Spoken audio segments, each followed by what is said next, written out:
Bismillahirrahmanirrahim. Assalamualaikum warahmatullahi wabarakatuh.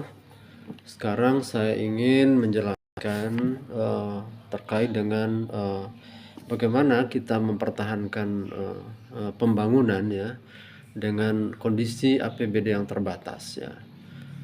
Rencana kebijakan untuk pemotongan dana transfer itu mau tidak mau akan mengurangi porsi daerah untuk melaksanakan pembangunan ya, karena angkanya sangat besar. Karena itu kebijakan yang bisa diambil adalah bagaimana caranya mempertahankan porsi belanja modal ya terhadap total belanja. Salah satu caranya adalah di samping tadi mengenai dilakukan peningkatan PAD yang rasional, kemudian efisiensi, namun hal itu tidak cukup. Maka diperlukan adanya kerjasama ya antara pemerintah dan swasta gitu, seperti itu. Bisa juga dengan badan usaha atau dengan skema KPBU ya.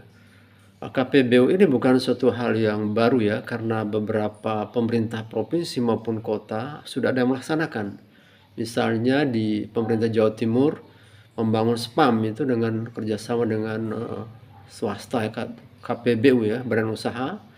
Kemudian ada juga proyek sampah misalnya di Jawa Barat, kemudian TPA Piyungan ya di Yogyakarta, kemudian ada juga pembangunan penerangan jalan umum di Kota Bandung ya, itu juga menggunakan skema KPBU ya, termasuk di Madiun juga seperti itu.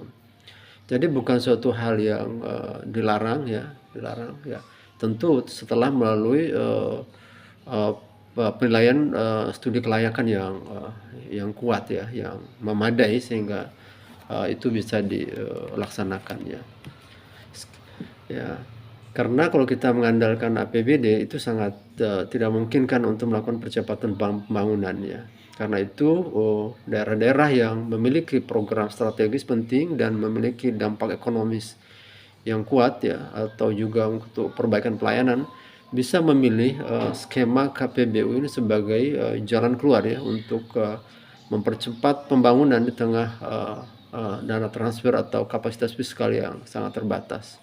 Apalagi daerah-daerah yang katakanlah memilih kebutuhan fiskal atau anggaran yang sangat tinggi sementara kapasitas fiskalnya rendah. Nah, hal ini tetapi tentu dengan satu catatan bahwa untuk melaksanakan program ini perlu hati-hati dan juga perlu studi kelayakan yang matang yang melibatkan ahli, sehingga manfaat dan biaya itu bisa dihitung dengan baik ya, dan tentunya juga memiliki dampak multiplier ya, baik secara sosial maupun secara ekonomis, sehingga hal ini tidak membebani ya APBD ya, karena bagaimanapun pembangunan yang menggunakan dana ini akan dibayar ya secara bertahap menggunakan APBD ya, walaupun dalam jangka tertentu, jangka yang sangat lama. Namun apabila kita menunggu ya adanya dana dari APBD ya, tentu ya program-program besar yang strategis fisik yang punya dampak ekonomis dan sosial tadi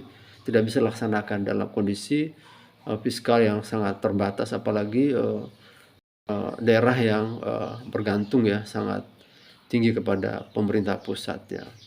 Itu mungkin yang terkait dengan KPBU yang mana ini adalah tujuannya untuk mempertahankan ya